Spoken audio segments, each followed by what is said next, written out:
Welcome to another episode of ExceedTV. ExceedTV is an online video production of Exceed Online, an e-commerce and online marketing business based in Auckland, New Zealand and Sydney, Australia. My name is Jason Greenwood and I'm your host for today along with Lance O'Grady, and we're here to talk about monetizing YouTube.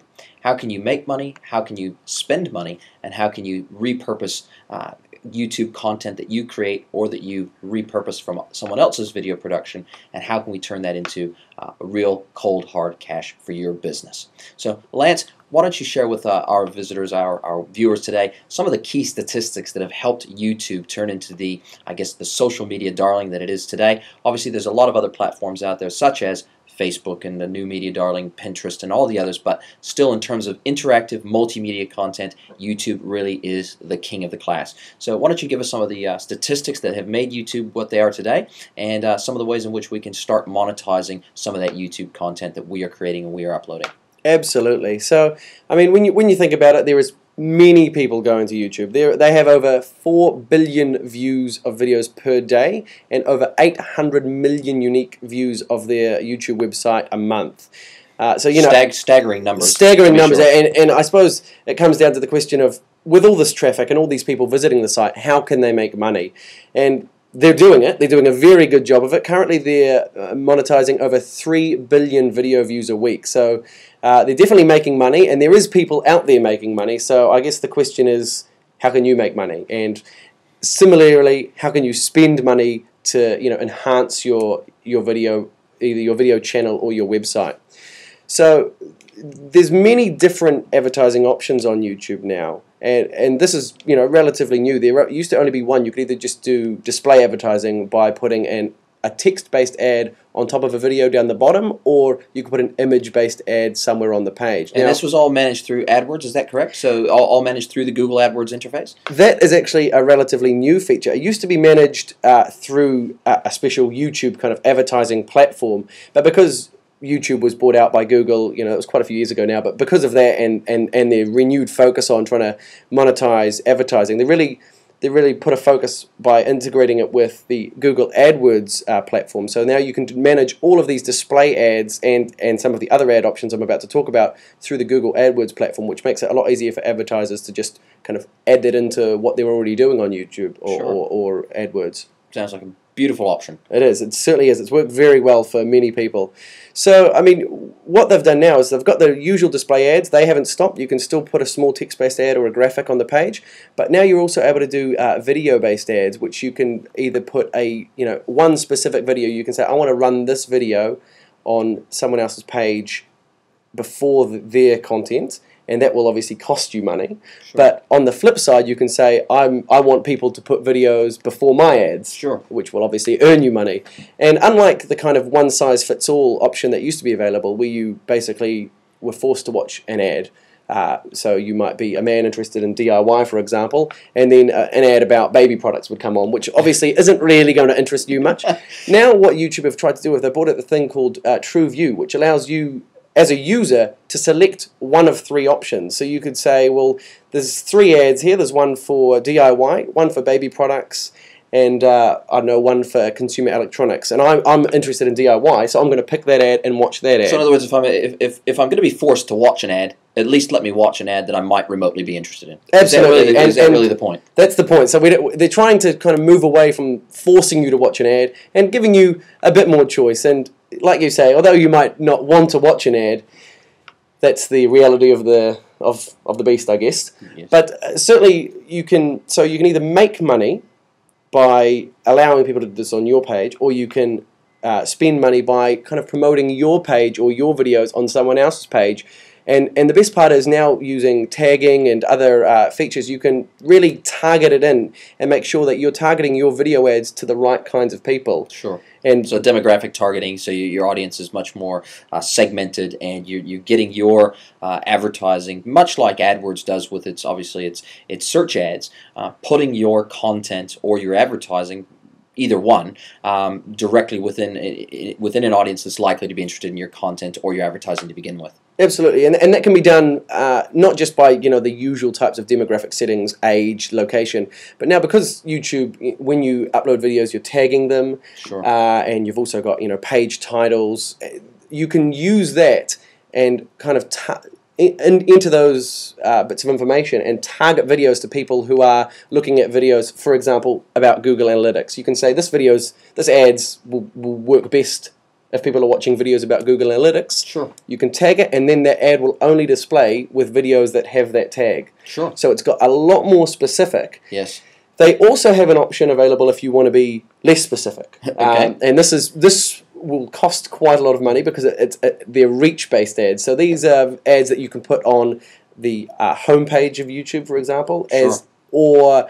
as a featured video, or you can have kind of featured videos. So I'll just clarify the difference there. A featured video would be if it's a main, it's in the player on the homepage. Sure. So it's very obvious. Otherwise, you've got featured videos which might just be listed somewhere on the homepage or as, in the top of a category, for example. So those are reach-based adverts because, people are going to see them. Sure. And they might not be as interested as, targeting it specifically, but you're going for quantity, not quality for that one. So. Sure. And do you still pay purely based on the number of times that advertisement is clicked, or is it based on impressions? That option is based on impressions, and it's kind of it works. You have to contact YouTube, Right. Okay. to find out how to do that. So I imagine it would be dependent on what ad you want to, or what video you want to put on the page, or Sure. what ads you want to run. So you've got to contact a YouTube representative. That's not done through the classic AdWords interface. Sure. So, I mean, you can see that Google is certainly picking up their paces in terms of how you can make money or spend money on YouTube. And they're trying to, I suppose, give something back to the user to try and... And I guess all of the content creators out there, at the end of the day, content is king, and it's the user-generated content that is making YouTube not only powerful but also very profitable, which is obviously why Google bought them.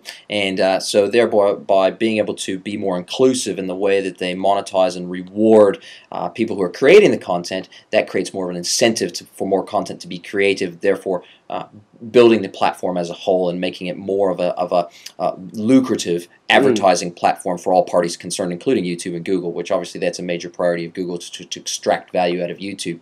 I guess one of the other things that we had discussed before, and I think is really, really important for our viewers to take note of, is the fact that you've got purposing and repurposing of content. So there's the core purpose of your content, which may be obviously creating content around your products and creating a channel that has attractive content all throughout the channel. So within your specific account, you're trying to create a body of content that is going to reach out to your core demographic that you're targeting, whether it be personally, just out of your personal interests, as it be hobbies, but specifically in regards to business, creating a channel that has content that is going to be relevant to your potential customer base more than anything else, which is I guess one of the reasons why we decided to set up ExceedTV, was to showcase some of our skills, abilities in marketing, and to showcase some of the, I guess, the resources that we have available to our clients here at Exceed Online. But going beyond that, obviously it's an opportunity for us to showcase some of the changes that are happening in the online world. And I think when you're thinking about social media platforms such as YouTube, it really is important to make sure that whatever work that you're doing has a value to your business. So it has to fit into an overall online strategy, and it has to be a tactic that supports that strategy. So apart from creating content that is going to potentially be of value for people searching for anything related to the content that you're creating, obviously if you can repurpose that content in other ways, it adds even more value to the content and the time you've spent it to create it. So for example, let's say you're an e-commerce company and you're selling homewares. If you can do product reviews of homewares, if you can unbox a box of stemware, for example, either champagne flutes or wine glasses or something like that, give it the flick if it's crystal, and people can hear that and they can see it. That's the whole thing about YouTube, is it's a very interactive type of content. So if you can create that kind of content, and then you can repurpose those videos and embed them into the product pages of your website or the category pages of your website, or let's say it's a warehouse warehouse tour of your business, or it's a shop floor tour, or it's a meet the staff tour. Those kinds of things, that kind of content not only builds value within the channel itself, but it also builds value because you can repurpose those throughout your website in various different ways. And because the content is audio-visual and very interactive and stimulating, it tends to draw people in much more than plain text on a page, which people can easily skip over and get bored with very quickly. So I think that really being able to deploy that content to other channels, not only on your own website, but other social media channels as well, is one of the key points of YouTube. Because YouTube offers that embed code, it can be used and repurposed in so many other ways in a very, very easy way. You've got plugins now for the major content management systems. You've got it for WordPress, where it's very, very easy to embed YouTube videos in your site if it's based on WordPress. Almost all e-commerce platforms make it very, very easy to embed YouTube videos. And then, of course, you've got your other social channels. So let's say you've got a Facebook page, let's say you've got a Pinterest page, let's say you've got a Google Plus page. Being able to embed that video content, and especially when you think of a site like Facebook, being able to embed your content right in there, they don't ever have to leave your Facebook page to view the content. The player is embedded directly in the page. They can watch the video right there and continue looking at the rest of your content while the video is playing in the background. So I think that YouTube, certainly with its growth, other platforms have had to play catch up with YouTube in many respects, and so they've made including YouTube content in those channels very, very easy and seamless. And I think that just adds to the value of YouTube, and why I think there's a lot of other platforms that do similar things. You look at Vimeo, you look at other platforms out there that do video hosting. It is really the collateral and the monetization capability around YouTube content that has given it the explosive growth that it has. And as Lance said before, some of the video advertising options that they offer today in terms of TrueView and some of the other advertising options, those are very recent. Literally within the last 6 months, they've changed the way in which you can advertise your videos via YouTube, and the way other businesses and individuals can advertise on your content that you've created if it's targeting a potential business that has the opportunity to advertise on your videos. So definitely, I think that YouTube is here to stay. I think that the statistics speak for themselves in terms of trends. It's growing at an explosive geometric rate, and I think it's going to continue to do so. All businesses need to be considering creating content. Yes, it's time consuming. Yes, there's a little bit of infrastructure that needs to be in place to be able to create good YouTube content, but it's well worth the investment, and I think that that's going to bear itself out in the bottom line at the end of the day.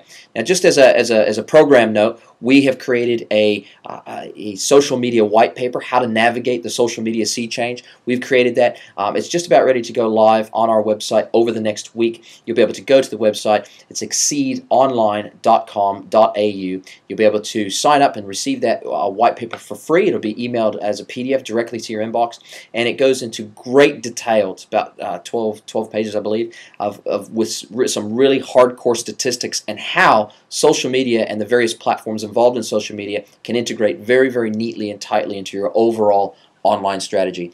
So I think that's all we need to cover today. I mean, obviously YouTube is a broad topic, but sure. I think we got we covered a certain segment of it about monetizing content and about how you can use that content, and I'm sure we're going to talk about YouTube in greater detail at another time, or maybe sure. a more specific part about it. So that basically covers this week. Now, next time on ExceedTV, we're going to be talking about traffic sources and how knowing different traffic sources and I guess knowing what they mean, how that can help your business, and sure. what you can do with that knowledge. How can you exploit those traffic sources and really build upon those traffic sources by delving into detail within Google Analytics, how you find where those traffic sources are found, what you can do with those, and how you can really grow those traffic sources and really add to your bottom line in terms of both traffic, conversion rates, and repeat business. Great. Well, that's us for this week, so we'll see you next episode. Thank you very much. We'll see you next time.